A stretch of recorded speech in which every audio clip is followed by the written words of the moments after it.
spiritual leaders.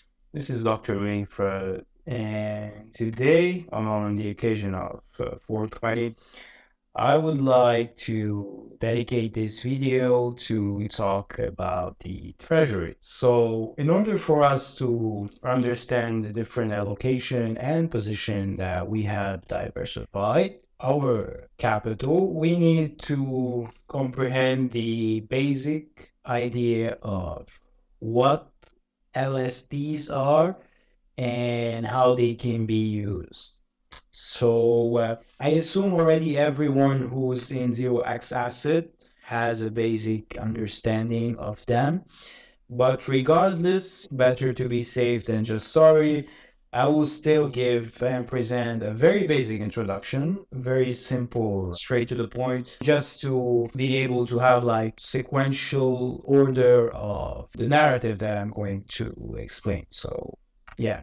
Let's start with how LSDs became popular and what problem do they actually solve. So it all starts with when ETH moved from proof of work to a proof of stake consensus. The security of the whole chain basically has been guaranteed by running software validators. So when you run one, you secure the whole chain because you pretty much enable data storing, mining blocks, validating transactions, and you get rewarded for doing that. But in order for you to run a validator, it will take like 32 ETH minimum for you to stake, and that amount that you're going to stake will be locked for X period of time or until the next upgrade. It will require running software programming, so not very suitable for those who are not tech savvy like me and many people that I know.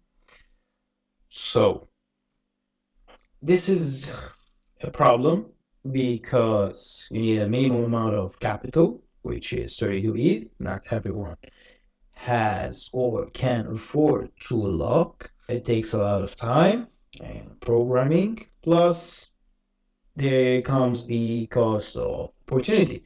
Because once you lock, yes, you're earning yield, but you won't be able to use those Ether anymore anywhere else in the DeFi space.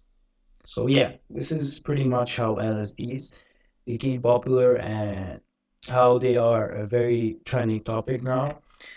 So liquid staking derivatives, pretty much self-explanatory from their name.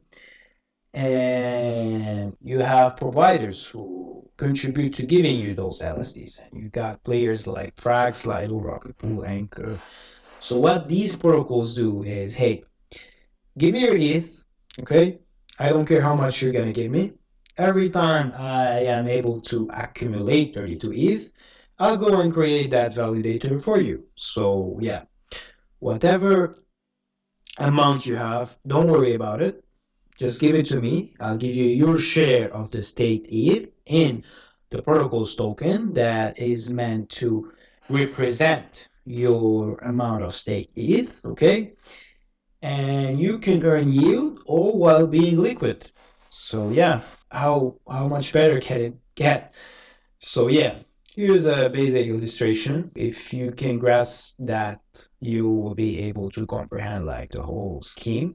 So yeah, you take your ETH. If you go and deposit into Frax, you can mint Frax ETH with your ETH. And if you want to start accruing yield, as if you were the one who is running the validator to start generating rewards, you can simply deposit it in the Frax Vault and you'll get stake Frax ETH.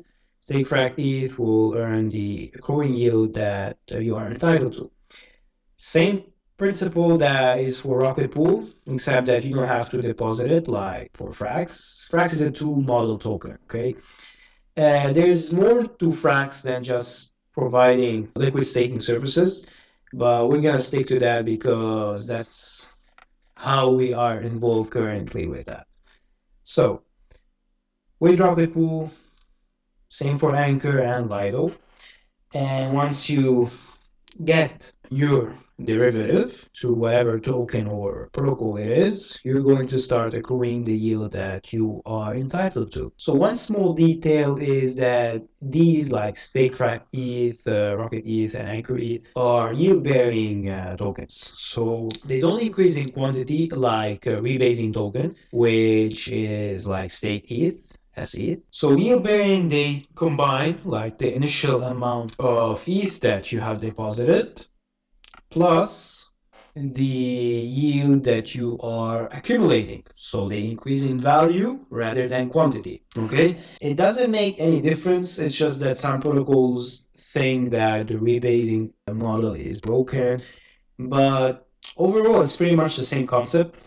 And if it's a wrapped version of a rebasing model, it is just more efficient for tax purposes. Okay, that's pretty much it. Like very direct and straight to the point. It's just more efficient for those who take care of their taxes, because every rebase is considered a taxable event.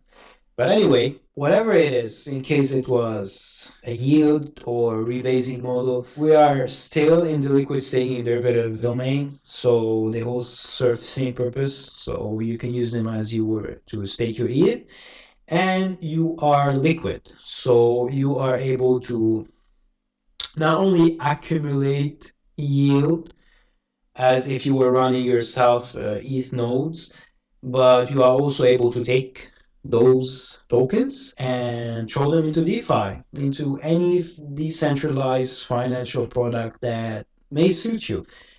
And the opportunity are endless when it comes to playing with yield. So in DeFi, if you know what you're doing, you can exploit max yield. So a basic idea of what you can do is supply liquidity for and start earning trading fees.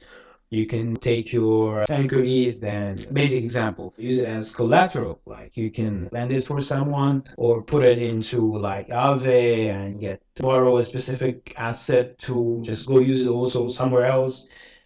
You're able to deposit them in a specific vault or lock them to do and earn more rewards. You get the concept. So that's just like example for you to understand what liquid stands for when it comes to LSDs. Anyway, let's talk now about the treasury. If you understood this, it will be very easy for you to comprehend this.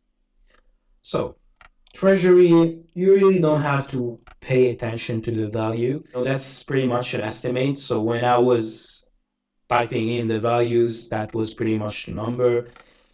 It can definitely fluctuate based on ETH and the DAO holdings of ACID. So anyway, if you want to talk about the breakdown, just pay attention to the percentages because that's what matters. We got around like 9 to 10% in ACID tokens. Now, these are split into two parts. You have the ACID tokens that are in the LP, okay?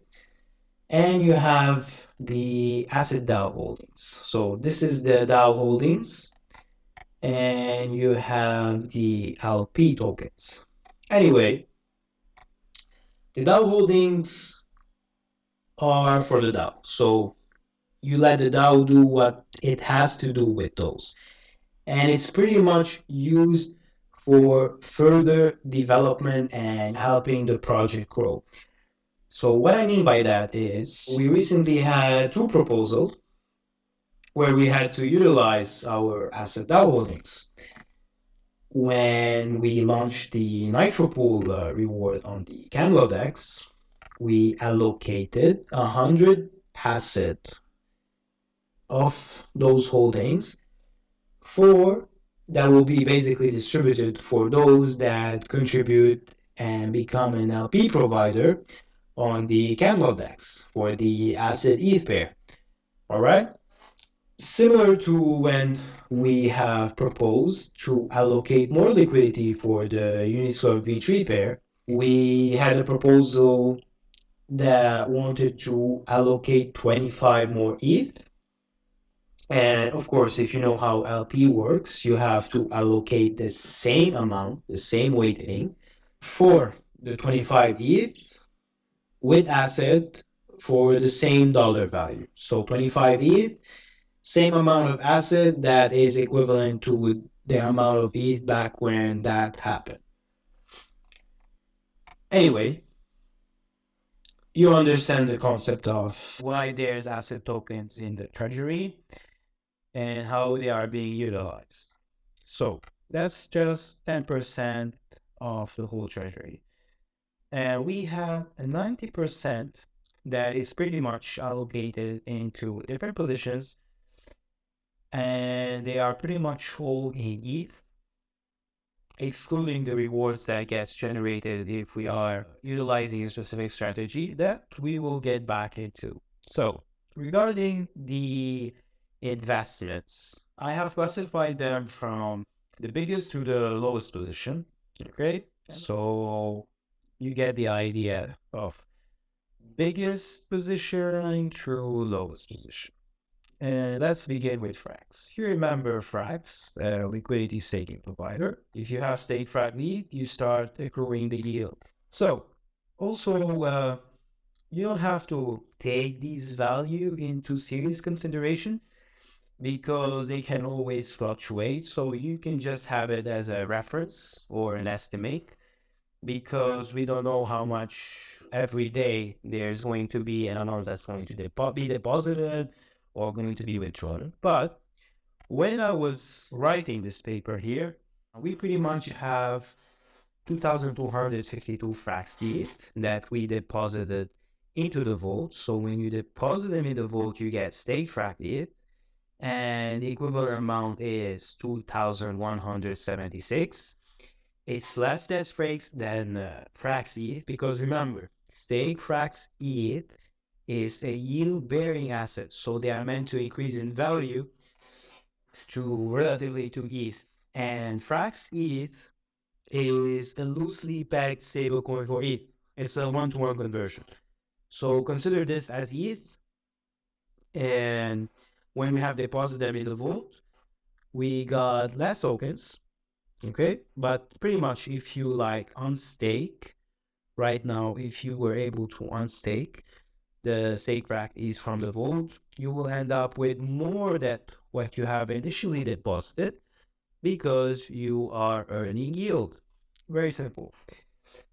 Anyway, the estimate APR is 5.4%, and we represent around 2.5 percent of the whole pool. So yeah, that's also an estimate, and because it depends on the rewards that are being distributed, the amount that is being staked, unstaked, and all those different other metrics. So, if you notice here, I have divided the amount of Frax ETH because all of them are accruing the yield, right? But remember when I said that we can use them in different strategies? We have allocated a partial amount of the 2,176, that is stake Frax ETH, into providing liquidity or a balancer. We'll get back to that below. So, if you understood Frax, Lilo is pretty much easier. It's very simple and straight to the point.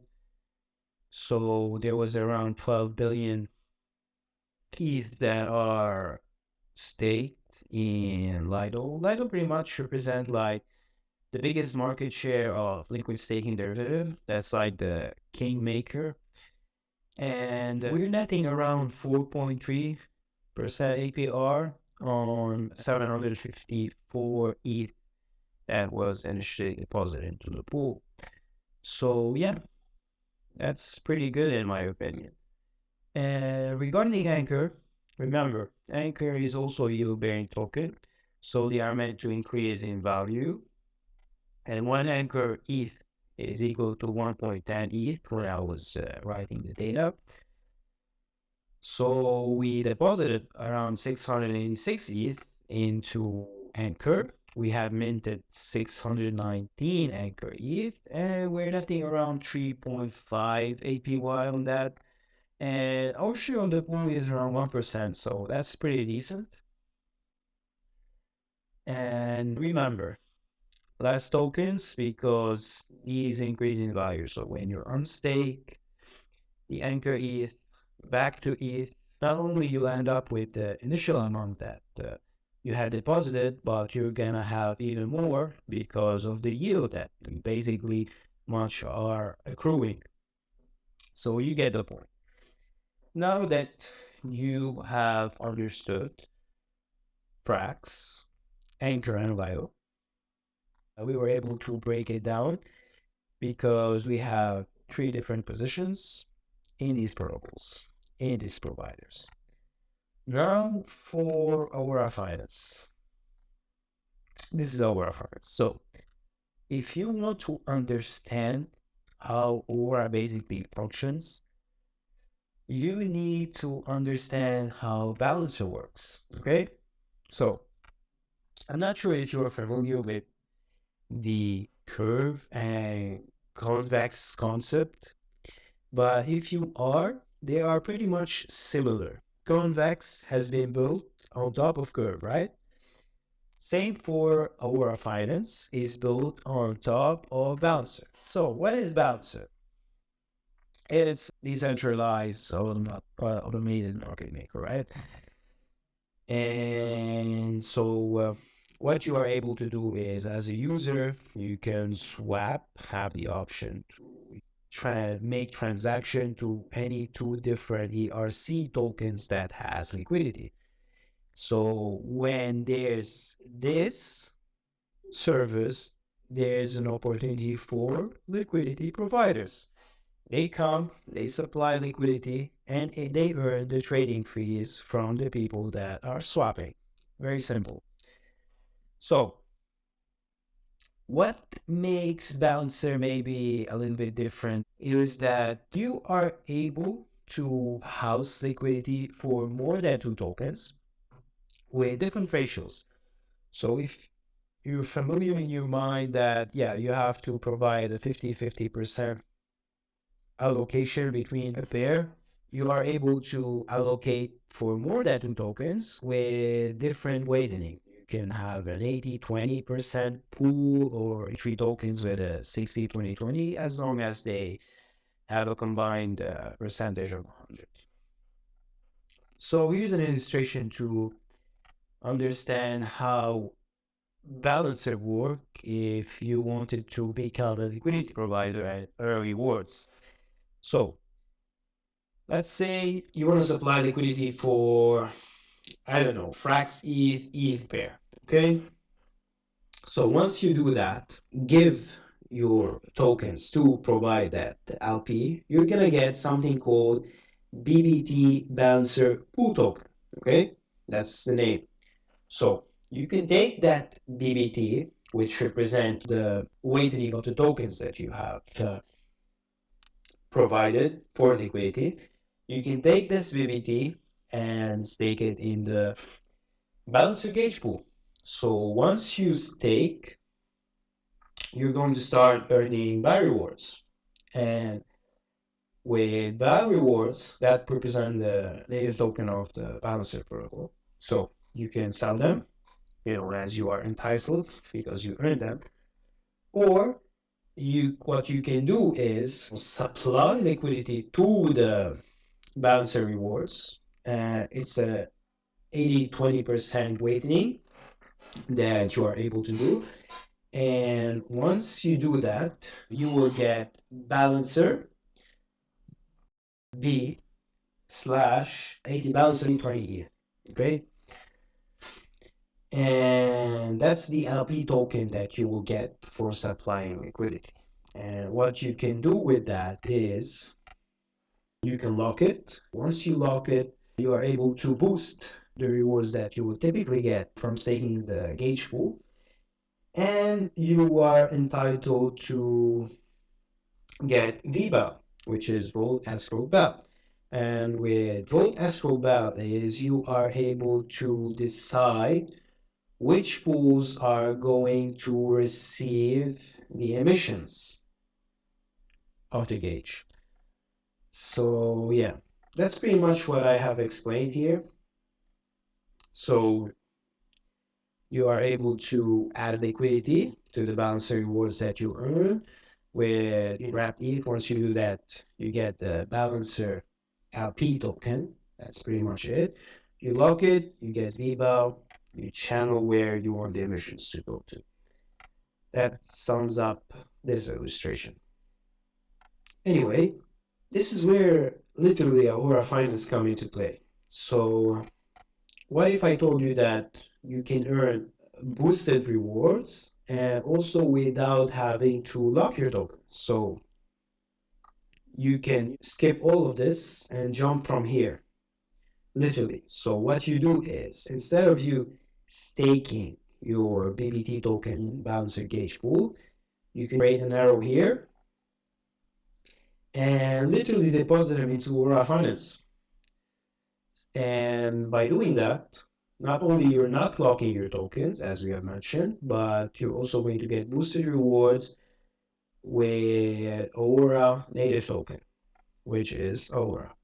So why? Because Aura owns like 28% of market share of Asco Bell.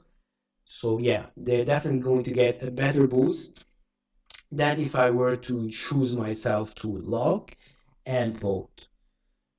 Okay, so if I have the ability to earn the same amount of rewards that I can get without having to lock my tokens, I'm definitely gonna do that with Aura Finance. And this is what we're doing.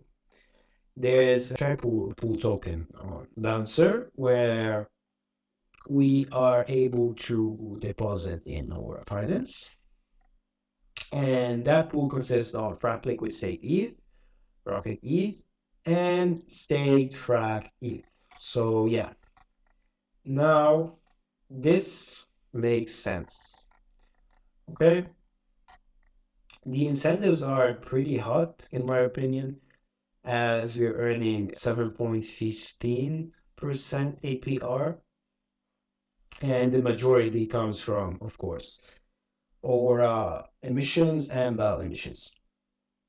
And here we are getting a 1.5 boost because we are choosing to deposit and stake them in Aura Finance instead of Bouncer.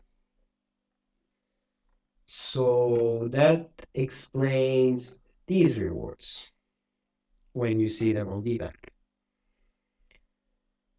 Now moving on for Pendle.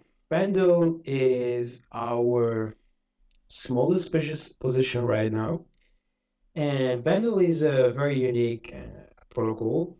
You can pretty much like split the yield bearing asset that you own into two different components. So you can get back the principal component, right?